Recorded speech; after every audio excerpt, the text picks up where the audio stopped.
रसूलुल्लाह सल्लल्लाहु अलैहि वसल्लम ने फरमाया कि अलिज़्ज़ु बिया ज़ल जलाली वल इकराम, के अपनी दुआओं में या ज़ल जलाली वल इकराम कसरत से कहा करो। अंबिया अलैहिमुस्सलातु वस्सलाम के फजाइल के जरिए कि इंसानों में अंबिया अलैहिमुस्सलातु वस्सलाम सबसे अफजल हैं, लेकिन अंबिया अलैहिमुस्सलातु वस्सलाम में भी बाज अंबिया को बाज दीगर अंबिया पर फौकियत और फजीलत हासिल है। बाज से अल्लाह ताला ने बराह रास्त कलाम किया, बाज से को अल्लाह ताला ने रूहुल कुद्स के जरिए उनकी मदद की। तो इस तरह अंबिया अलैहिमुस्सलातु वस्सलाम में भी मरातिब हैं, दराजात हैं।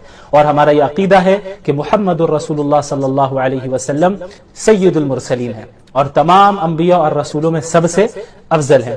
उसके बाद फिर इस पारे में हजरत इब्राहीम का भी जिक्र होता है, उनका जो नमरूद के साथ मुनाजरा हुआ।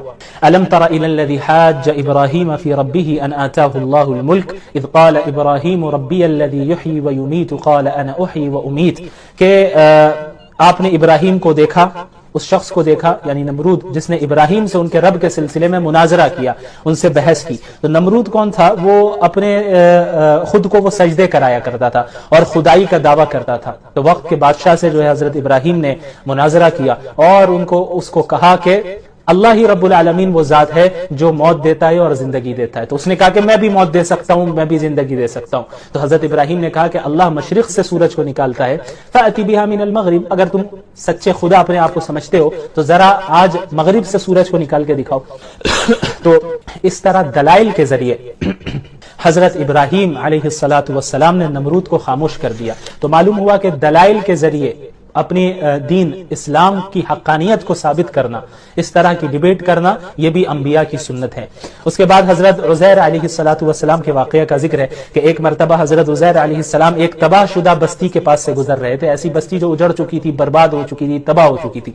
तो उनके दिल में यह ख्याल आया कि ये इस तरह खत्म हो चुके हैं ये लोग, इन्हें अल्लाह दोबारा कैसे जिंदा करेगा। तो अल्लाह ताला ने हजरत उज़ैर अलैहिस्सलातु वस्सलाम को 100 साल तक उन पर मौत तारी की और उसके बाद फिर जो है उन्हें दोबारा जिंदा किया, और उन्हें ताकि उन्हें इस बात का यकीन हो जाए और उन्हें यह दिखा दिया जाए कि अल्लाह रब्बुल आलमीन इस बात पर कादिर हैं कि मौत के बाद दोबारा जिंदा कर सकते हैं। बहरहाल उसके बाद फिर सूद की हुर्मत का जिक्र है। व अहल्लल्लाहुल बैअ व हर्रमर रिबा, कि अल्लाह ताला ने सूद को हराम करार रखा है और ये कहा कि फ़इन लम तफ़अलू फ़अज़नू बिहर्बिन मिनल्लाहि व रसूलिह, कि ए मुसलमानों सूद लेना और देना दोनों छोड़ दो। सूद लेना भी जायज नहीं है और देना भी जायज नहीं है, दोनों छोड़ दो। और अगर तुम नहीं छोड़ोगे यानी सूदी मामलात में तुम मुलव्वस रहोगे, फ़अज़नू बिहर्बिन मिनल्लाहि व रसूलिह, तो अल्लाह ताला के और उसके रसूल के साथ ऐलान जंग है तुम्हारे लिए क्या है? ऐलान जंग है, यानी तुम्हारे और अल्लाह के दरमियान और रसूल के दरमियान जंग होगी। तो अब आप अंदाजा लगाएं, पूरे कुरान में इतनी सख्त बात किसी जुर्म के मुतालिक नहीं कही गई है जितनी सख्त बात सूद के मुतालिक कही गई है कि अगर तुम सूद को नहीं छोड़ोगे तो अल्लाह के साथ ऐलान जंग है, अल्लाह के साथ तुम जंग करोगे। अब आप देखें कि जब फरीकैन के दरमियान जंग हो रही होती है तो दोनों साइड के क्या लोग चाहते हैं कि भाई जिनसे जंग हो रही है उनके पास जो सबसे कीमती चीज है हम उसे डिस्ट्रॉय कर दे। जाहिर है जंग में यही कोशिश की जाती है कि हम कैसे गालिब आए, और गालिब आने के लिए जो सामने वाला होता है जिससे जंग हो रही होती है, ये कोशिश की जाती है कि उसके पास जो सबसे कीमती चीज हो उसको बर्बाद किया जाए, उसे डिस्ट्रॉय किया जाए। तो अब आप अंदाजा लगाइए कि एक बंदे की जंग हो रही है अल्लाह से, अल्लाह के सामने क्या हैसियत है बंदों की, क्या मुकाबला अल्लाह के साथ वो कर सकते हैं वो बंदे। और बंदों के पास सबसे कीमती चीज क्या है? वो ईमान है, ईमान सबसे कीमती चीज है। तो जब अल्लाह से जंग हो रही है तो इस बात का कवी इम्कान है कि वो बंदा अपने ईमान से ही हाथ धो बैठे। लिहाजा सूद की हुर्मत को अल्लाह ने बयान फरमाया और सूद को तर्क करना, छोड़ना ये लाजिम है, न लेना जायज है न देना जायज है। उसके बाद माली मामलात का भी बयान फरमाया, या अय्युहल्लज़ीना आमनू इज़ा तदायनतुम बिदैनिन इला अजलिन मुसम्मा। अच्छा, इस पारे के पहले पेज में तिलका रसूल वहां आयतुल कुर्सी भी है। आयतुल कुर्सी अपनी अजमत के एतबार से कुरान करीम की सबसे अजीम आयत है, बहुत अजीम आयत है। सबसे अजीम आयत कुरान करीम की आयतुल कुर्सी है, उसमें अल्लाह की बड़ाई बयान की गई। अच्छा, लंबाई के एतबार से भी जो आयत सबसे ज्यादा लंबी है वो सूरतुल बकरा में भी, बकरा ही में है, और वो यही है, या अय्युहल्लज़ीना आमनू इज़ा तदायनतुम बिदैनिन इला अजलिन मुसम्मन फक्तुबू वलियक्तुब बैनकुम कातिबुन बिल अदल। और पूरे पेज में ये जिक्र किया गया, यानी एक पेज की आयत है, वो एक सफे की आयत है। पूरे सफ़े में जो है एक ही आयत चल रही होती है, तो इतनी लंबी आयत है। इस आयत में बताया क्या गया है, माली मामलात का बयान है कि अल्लाह रब्बुल आलमीन ने सिर्फ इस्लाम को इबादत वाला मजहब नहीं बनाया है कि सिर्फ रोजा, नमाज, ज़कात, हज, उम्रे का ही नाम इस्लाम हो, ऐसा नहीं है। इस्लाम एक ऐसा मजहब है जो इंसान की जिंदगी के तमाम पहलुओं पर हावी है और हर पहलू के मुतालिक इस्लाम रहनुमाई करता है। लिहाजा जो मामलात हैं उसकी भी बड़ी अहमियत है इस्लाम में, कि आप किसी के साथ कोई मामला कर रहे हैं, कोई एग्रीमेंट कर रहे हैं, कोई तिजारत कर रहे हैं या उधार ले रहे हैं, कर्ज ले रहे हैं, जो भी मामलात हो, इन तमाम मामलात का लिहाज रखना और खिलाफ वर्जी नहीं करना, इसकी तलकीन इस्लाम ने बार बार की है। और इस आयत में भी बताया गया है कि जब तुम कर्ज लो तो उसे लिख लिया करो, कि मामलात जब हो किसी के साथ तो राइट हमें लिख लेना चाहिए उसे, कि हमें क्या होगा उससे फायदा, कि अगर कोई भूल जाए बाद में या कोई बाद में कुछ अंदेशा हो ऐसा जिससे मामलात खराब हो सके, ताल्लुकात खराब हो सके, तो उस चीज में ये चीज रुकावट बन जाएगी। जरूरी नहीं है कि आप किसी पर एतमाद नहीं कर रहे हैं तभी आप लिखें, बल्कि जिस पर एतमाद हो, भरोसा हो, उसके साथ भी मामला हो तब भी लिख लेना चाहिए, ताकि आइंदा कोई फसाद ना हो और ताल्लुकात खराब ना हो। उसके बाद सूरतुल बकरा का इख्तिताम होता है और आखिर में बहुत जामे दुआ और मुफीद दुआ अल्लाह ताला ने बताई, रब्बना ला तुआखिज़ना इन नसीना औ अख्ताना रब्बना वला तहमिल अलैना इसरन कमा हमलतहु अलल लज़ीना मिन क़ब्लिना। कि एक इंसान जो है, एक बंदा है, मोमिन है, उससे गलतियां होती हैं, वो बंदा गुनाह कर लेता है, जितना भी वो दीनदार हो गुनाह उससे हो जाते हैं। तो अल्लाह की इताअत करने में, अल्लाह की इबादत करने में, शरीयत को फॉलो करने में कमी कोताही होती है, लाजमी चीज है ये, गुनाह में इंसान मुब्तला हो ही जाता है। तो जो भी कमी कोताही हो रही, जाहिर है हम अल्लाह की इबादत का हक अदा नहीं कर सकते, हम बशर हैं, हमसे हमारे अंदर कमजोरियां हैं। तो अल्लाह ताला ने ये दुआ सिखाई कि रब्बना ला तुआखिज़ना इन नसीना व अख्ताना, कि हमारे रब हमसे अगर कोई भूल हो जाए, कोई चूक हो जाए तो हमारी पकड़ ना फरमा। यानी अपने एतबार से तो हत्तल इम्कान हमें कोशिश करना है कि अल्लाह की हम इताअत करते रहे, लेकिन अब इस इताअत के दौरान जो भी कमी ज्यादती हो जाए या फिर आप समझे कि कोताही हो जाए या कभी कोई चूक हो जाए, भूल चूक हो जाए, तो अल्लाह से दुआ मांगते रहना है। अल्लाह से आप दुआ मांगे कि अल्लाह ताला हमारी मग़फ़िरत फरमाए। और अल्लाह ने फरमाया ला युकल्लिफुल्लाहु नफ्सन इल्ला वुसअहा, अल्लाह ताला किसी भी जान पर उसकी ताकत से ज्यादा बोझ नहीं देता। अल्लाह ताला इंसान को उन्हीं चीजों का मुकल्लफ बनाता है जो उसकी ताकत, उसकी कुदरत के अंदर है। ऐसा नहीं है कि इस्लाम का कोई ऐसा हुक्म है जो इंसान की ताकत से ही बाहर हो और इंसान के लिए करना इम्पॉसिबल हो। बहरहाल उसके बाद सूरह आले इमरान की इब्तिदा होती है। आल का मतलब होता है औलाद, इमरान शख्स का नाम है। तो अब चूंकि इस सूरत में इमरान की औलाद का जिक्र है, इसलिए इस सूरत को क्या कहा जाता है, सूरतु आले इमरान। तो सबसे पहले इस सूरत में अल्लाह की बड़ाई भी बयान की गई है और उसके बाद ये आयत भी नाजिल हुई, हुवल्लज़ी अंज़ला अलैकल किताब मिन्हु आयातुम मुहकमातुन हुन्ना उम्मुल किताबि व उखरु मुतशाबिहात। अल्लाह के रसूल सल्लल्लाहु अलैहि वसल्लम के पास ईसाइयों का, क्रिश्चियंस का एक वफ्द आता है नजरान के इलाके से, और आप सल्लल्लाहु अलैहि वसल्लम से वो गुफ्तगू करते हैं और बहस करते हैं और अपना एक शायर खड़ा करते हैं। तो उनके शायर के मुकाबले के लिए अल्लाह के रसूल सल्लल्लाहु अलैहि वसल्लम हजरत हस्सान बिन साबित को खड़ा करते हैं और हस्सान बिन साबित उन्हें शिकस्त दे देते ईसाइयों के शायर को।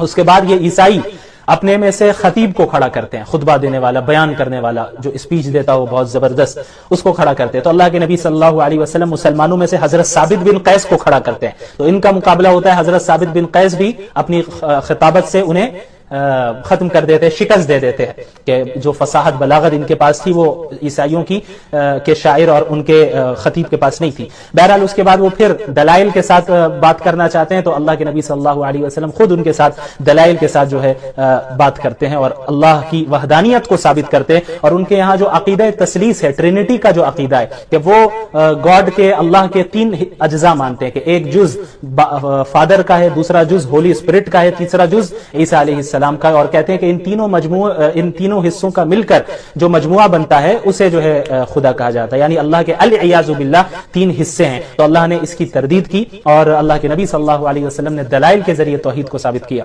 उसके बाद अहले किताब के जराइम का जिक्र होता है, इन्नल्लज़ीना यकफुरूना बिआयातिल्लाहि व यक़्तुलूना अन्नबिय्यीना बिग़ैरि हक़। यहूद और नसारा, इनमें कितने अंबिया आए बनी इसराइल में, लेकिन ये इतने नाशुक्रे थे, इतने नाफरमान थे और जुल्म और तशद्दुद भी इतना ज्यादा करते थे कि अंबिया को भी कत्ल कर देते थे। कई अंबिया को बनी इसराइल ने अपने हाथों से कत्ल किया है, तो उनके इस जुर्म को बयान किया। उसके बाद फरमाया ला तत्तखिदुल मुमिनीन अल काफिरीन औलिया मिन दुनिल मुमिनीन, कि यह हुक्म दिया गया कि ए मुसलमानों, कुफ्फार को, डिसबिलीवर्स को, کے ساتھ گہرا تعلق نہ قائم کرو، گہری اور دلی دوستی قائم نہ کرو۔ مسلمانوں کے لیے یہ جائز نہیں ہے کہ مومنین کے علاوہ غیر مسلموں کے ساتھ دلی تعلق رکھے اور دلی دوستی قائم کرے، یہ جائز نہیں ہے۔ ہاں، آپ اچھے اخلاق کے ساتھ پیش آئیں گے، انہیں اسلام کی دعوت دیں گے اور ان کی ضروریات کو بھی پورا کریں گے، لیکن ایک لمٹ میں۔ جو دلی تعلق ہوتا ہے، گہری دوستی ہوتی ہے، وہ آپ کفار کے ساتھ ہم مسلمان نہیں کر سکتے، وہ صرف مومنین کے ساتھ کریں گے۔ ہاں، رکھ رکھاؤ کے لیے، ماحول کو درست رکھنے کے لیے، ماحول حالات سازگار رہے اور آپ اسلام کی دعوت دیں، اس بنیاد سے آپ کو تو اچھے انداز میں ان کے ساتھ پیش آنا ہے، ان کی ضروریات کو بھی پورا کرنا ہے، لیکن جو دلی دوستی ہوتی ہے، دلی تعلق ہوتا ہے، اس کی جو ہے اجازت نہیں ہے کہ کفار کے ساتھ ہو۔ بہرحال اس کے بعد اس صورت میں سورہ آل عمران میں 3 اہم واقعات کا ذکر ہے۔ سب سے پہلا واقعہ حضرت عمران کی بیوی کا ہے، جن سے حضرت مریم پیدا ہوتی ہے علیہ السلام۔ حضرت وَإِذْ قَالَتِ امْرَأَتُ عِمْرَانَ رَبِّ إِنِّي نَذَرْتُ لَكَ مَا فِي بَطْنِي مُحَرَّرًا فَتَقَبَّلْ مِنِّي، کہ حضرت ابراہیم کی جو بیوی ہیں وہ اللہ تعالیٰ سے دعا کرتی ہیں اور وہ نظر مانتی ہیں کہ یا ان کی کوئی اولاد نہیں تھی، اللہ سے دعا کرتی ہیں کہ یا اللہ اگر آپ نے مجھے بیٹا دے دیا تو میں اسے آپ کے راستے کے لیے وقف کر دوں گی، یعنی فی سبیل اللہ، اللہ کے راستے میں ہی اسے وقف کر دوں گی، بس آپ مجھے بیٹا دے دیجئے۔ تو اللہ تعالیٰ نے ان کی اس دعا کو قبول تو کیا، لیکن انہیں بیٹا نہیں دیا، بیٹی دی، جو حضرت مریم تھی علیہ السلام۔ تو حضرت عمران کی جو بیوی تھی، انہیں ان کے ذہن میں بات آئی کہ میں نے تو اللہ سے بیٹے کی دعا کی تھی اور کہ بیٹا ہوگا تو میں اسے اللہ کے راستے میں وقف کر دوں گی، لیکن کیا ہے کہ یہ تو بیٹی ہو گئی، اب میں اسے اللہ کے راستے میں کیسے وقف کروں، یہ کتنا ہی اللہ کا کام کر پائے گی، دین کا کام کر پائے گی۔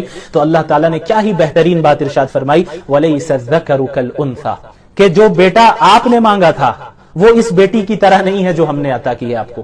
یعنی بسا اوقات دینی معاملات میں بھی لڑکیاں لڑکوں سے بہت آگے نکل جاتی ہیں، عبادات میں، اللہ کو راضی کرنے میں، اللہ کے دین کے کام کرنے میں لڑکیاں بسا اوقات بہت سے لڑکوں سے آگے نکل جاتی ہیں۔ تو حضرت عمران کی جو اہلیہ تھی، جو حضرت مریم کی والدہ تھی، ان کو بتایا گیا اس کے ذریعے وَلَيْسَ الذَّكَرُ كَالْأُنثَىٰ، کہ اللہ نے جو بیٹی دی ہے اس میں بہت بڑی حکمت ہے، ان سے بہت کام لینا ہے، اور ان کے ذریعے سے پھر چونکہ حضرت عیسیٰ کو بھی پیدا ہونا تھا، اس لیے اللہ تعالیٰ نے انہیں عطا کیا۔ یہ ایک پہلا واقعہ، اس میں بھی اللہ کی قدرت کا ذکر ہے کہ بھائی اولاد نہیں تھی ان کے پاس، لیکن پھر بھی اللہ نے اولاد عطا کی۔ تو اولاد بھی ہم کن سے مانگیں گے؟ اللہ سے۔ مزاروں پہ جا کر سوال نہیں کریں گے، پیروں کے پاس جا کے نہیں کہیں گے کہ آپ اولاد عطا کر دیجئے۔ کن سے کہیں گے ہم؟ اولاد کی دعا بھی کس سے کریں گے؟ اللہ سے، جس طرح حضرت عمران کی اہلیہ نے دعا کی۔ اس کے بعد جو دوسرا واقعہ اس صورت کا ہے وہ ہے حضرت زکریہ اور حضرت یحییٰ علیہ السلام کا۔ حضرت زکریہ نے یعنی حضرت مریم علیہ السلام جو تھی وہ حضرت زکریہ علیہ السلام کی کفالت میں تھی۔ تو جب حضرت مریم علیہ السلام چھوٹی تھی اسی وقت سے وہ اللہ کی بہت عبادت کیا کرتی تھی، بیت المقدس میں رہتی تھی، ایک حجرہ تھا ان کا، وہیں پہ اللہ کی عبادت کیا کرتی تھی۔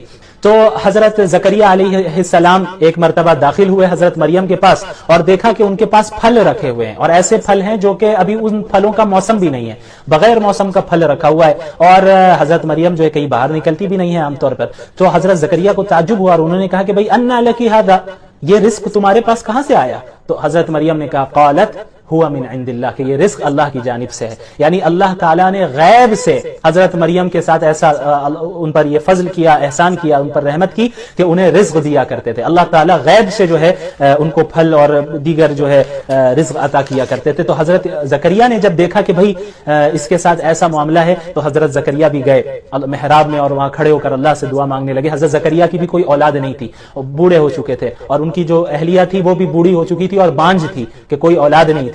حضرت زکریہ نے کھڑے ہو کر دعا کی کہ یا اللہ مجھے بھی جو ہے آپ اولاد عطا فرما۔ کہ حضرت مریم کی اس کرامت کو دیکھ کر، کرامت کسے کہتے ہیں، معجزہ کسے کہتے ہیں، کہ جب ایک نبی کے ذریعے سے کوئی ایسی چیز کا صدور ہو جو کہ خارق عادت ہو، یعنی لاز آف نیچر سے ہٹ کر کوئی چیز پیش کر دی گئی۔ جیسے حضرت موسیٰ کے ساتھ کیا ہوا کہ انہوں نے لاٹھی ماری اور وہ لاٹھی سانپ بن گئی، اور لاٹھی ماری تو سمندر دو حصے میں ہو گئے۔ تو عام طور پہ یہ واقعات پیش نہیں آتے، لیکن نبی کے ذریعے ایسے واقعے کو پیش کیا گیا، ایسی چیز کو پیش کیا گیا جو کہ لاز آف نیچر کے خلاف ہے۔ تو جب ایسی چیزیں جو لاز آف نیچر کے خلاف ہوتی ہیں ایسی ظاہر ہو جائیں کسی نبی سے تو اس کو معجزہ کہتے ہیں، اور کسی غیر نبی سے کچھ ایسی چیز ظاہر ہو تو اسے کرامت کہا جاتا ہے۔ تو جس طرح حضرت مریم علیہ السلام کے ساتھ یہ معاملہ ہوا کہ بغیر کسی سبب کے غیب سے ان کے پاس رزق آ جاتا تھا، تو یہ کرامت ان کی کرامات میں سے تھا۔ کیونکہ حضرت مریم علیہ السلام نبی نہیں تھی، ٹھیک ہے۔ اچھا، اب یہاں پر ایک اور چیز دیکھیں آپ، کے بعض وہ لوگ جو بزرگوں کی کرامت کو دیکھ کر ان سے ہی دعا مانگنے لگ جاتے ہیں، اس کی بھی تردید ہوتی ہے اسی آیت میں۔ حضرت زکریہ نے حضرت مریم کی کرامت کو دیکھا کہ بھائی ان کے پاس جو ہے رزق آ رہا ہے، لیکن حضرت زکریہ نے حضرت مریم سے دعا نہیں کی کہ جو ہے مجھے بھی مل جائے، بلکہ حضرت مریم کے اللہ سے دعا کی. تو معلوم ہوا کہ معجزات ہو یا کرامات ہو، یہ کنٹرول اللہ کے ہاتھ میں ہے. ایک نبی بھی اپنی طرف سے جب چاہے تب معجزہ دکھائے ایسا نہیں ہوتا، بلکہ اللہ جب دکھانا چاہتا ہے تبھی ہوتا ہے. اسی طرح کوئی انسان ایسا نہیں ہوگا کہ بزرگ ہو گیا ہے تو اب جب چاہے کوئی بھی کرامت کرتا پھرے، ایسا نہیں، بلکہ اللہ جب چاہے گا، جس کے ذریعے چاہے گا کرواتا ہے. تو اصل اللہ ہے.